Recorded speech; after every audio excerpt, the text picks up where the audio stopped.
With the conclusion of Pro Tour March of the Machine, we got a surprise announcement for Standard, and in an attempt to make people actually want to play Paper Standard, the news that rotation will now occur every 3 years as opposed to just 2 dropped. So, the sets that were due to rotate out in the summer, those being the 2 Innistrad sets, Kamigawa Neon Dynasty, and Suicha New Capenna, will now all instead be around for another year. Standard is basically turning into the old extended format that was retired after Modern became super popular, but is this a good change, or will it just make Standard worse off? That's what I want to talk about today. But what will be a good change is you clicking on that subscribe button down below this video for all sorts of other trading card game content from Magic to Yu-Gi-Oh! And do make sure to leave a comment down below on what you think of all these changes. Anyways, obligatory YouTube plug out of the way, let's get to the meat of the video. So let's take a quick look at the plan itself. The extension of rotation is only the first step in Wizards of the Coast's plan to give Standard new life in paper, after pretty much dying everywhere once, the whole 2020 thing happened. One of the reasons for the change is to allow archetypes and mechanics to fully thrive with more sets to work with. They cite wanting more decks like Selesnya Toxic and Azoria Soldiers as examples of decks they want in the metagame as opposed to just kind of generic good stuff mid-range piles.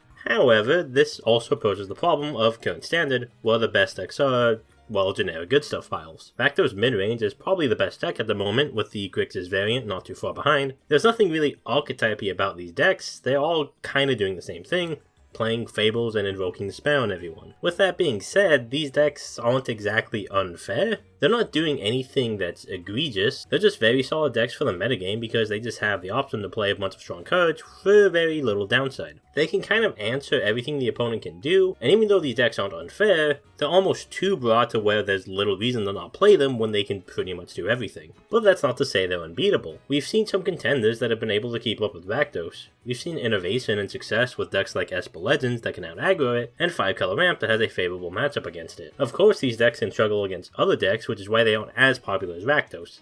Now, why do I bring this up? For context, we're still seeing innovation in the metagame. With March of the Machine, we're seeing new answers to some problem cards, namely in the sideboard. Surge of Salvation is a big one that protects mono blue decks from cards like Invoke Despair, and Lithomantic Barrage acts as a way to get around Ward for Esper Legends. While Rakdos was a very popular choice in the latest Pro Tour, we were starting to see its cracks with other decks like 5-color Ramp or even Orzhov Midrange having answers to Rakdos and performing well against it. Anyways, that's not to say no action on powerful cards doesn't need to be taken. I think one of the things that need to be done for this new standard to work is have a more aggressive banning philosophy. With that being said, very little actually needs to be addressed, then I'll go over those cards right now. The most obvious one is Fable of the Mirror Breaker. The card is just far too good for standard, and just gives you way too much value for just 3 mana. It gives you a body on the field to ramp with, free looting, and another body that lets you copy your best creatures that give you value, like Blood-type Harvester, to essentially have an infinite amount of cycling and removal. Invoke Despair is another card that I think would need to be hit, which normally would be fine in most standards. However, with the current standard, mana bases are just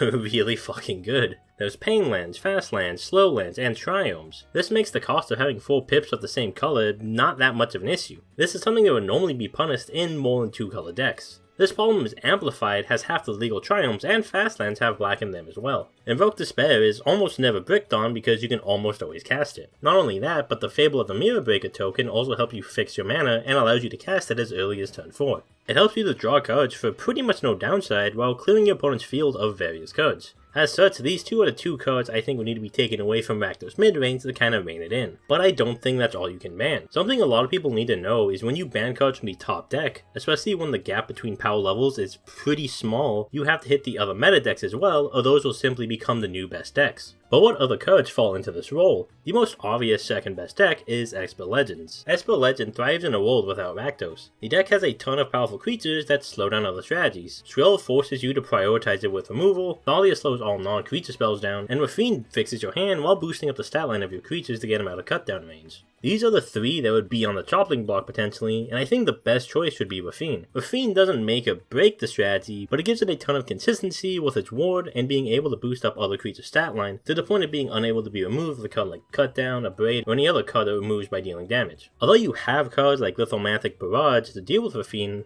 the card's still only a sorcery, so Raffine still gets at least 1 turn of value, since it doesn't have to attack itself for its effect to take place. While this does weaken the Esper Legend strategy, the archetype is still very strong, and can even shift to include cards like Dejero and Hazoret and even Joda for a more varied strategy. After that, the last remaining member of the best decks in the format goes to Mono White. But what card do you hit there? There are pretty much 2 options, the Wandering Emperor and Wedding Announcement. Between the 2, the Wandering Emperor is the one that probably needs to go the most. It does a bit too much, and will potentially boost control up too high since it's one of the best control cards in Standard in the moment. It gives you exiling removal at instant speed that can also grow creatures and make blockers. The fact that it can use its abilities as if they were instants the turn it enters the field is what makes it so good. A Planeswalker with Flash gets around its biggest weakness of being a Planeswalker, in that is a defenseless permanent that can be attacked into to get rid of right away. Even if you're not using it for the removal, you can wait until the end step to bring it out to your field so you have a token to start attacking with. Control decks especially love this because you can hold up mana for counter spells and then flash in the Wandering Emperor when you don't need to hold the mana anymore.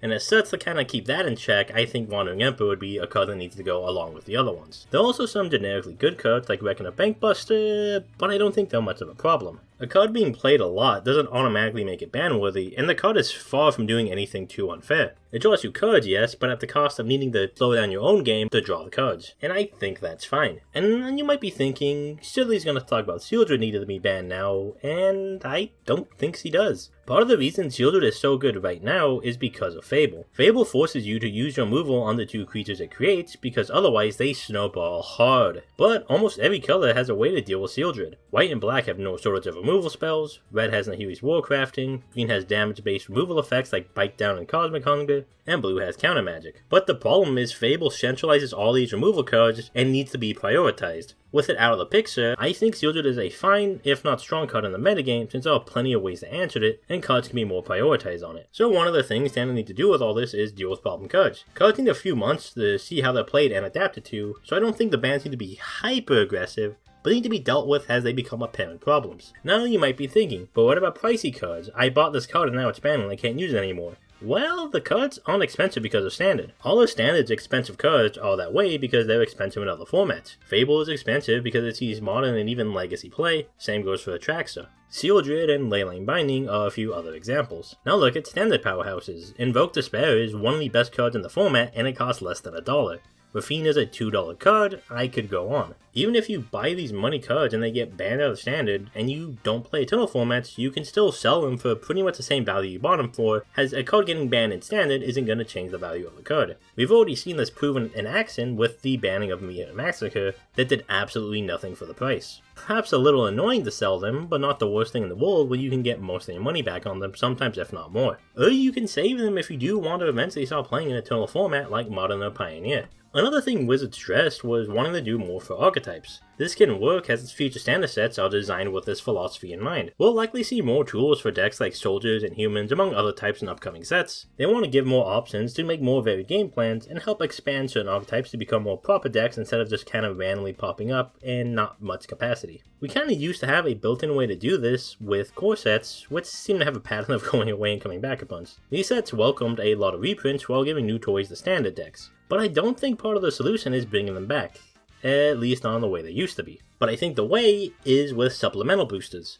We saw this with Aftermath, which was, let's be real, pretty much a commander set, but it still had stuff for future archetypes, like humans and legends. I think the solution is take the structure of Aftermath sets and make them the new core sets. Small card collections with cards intended to go directly in the standard. This allows for reprints of certain cards or printings of cards that can either help counter specific strategies or help boost certain strategies up, and give existing archetypes a bit more of a boost or a nerf depending on what card you're talking about. Like for example, Werewolves could use a hand if you wanted to be a real archetype, but their flavor is basically locked in the Innistrad. But making a specialty set that would replace the core set allow for that support to be printed in anyways because there's no plane locked into that set. Maybe print these kind of sets once or twice a year, make the price a bit better, and you got yourself a pretty solid product. Overall, I think this is a good change to standard. Being a bit more aggressive and on top of bannings for standard, as well as reintroducing mini core set boosters, I think is the way to go for paper standard to thrive, at least gameplay wise. Of course, there needs to be incentive to, actually play paper standard at stores, but that's one I feel like can be rather easily done by offering certain promos or perhaps even more qualifier opportunities with them. It's one that kinda seems easy to do to incentivize, and not really something I think is worth kinda getting into in this video, as the other things surrounding it I think are more important to discuss. Anyways, that's my thought on the changes. Of course, it all depends on everything else Wizards decide to do.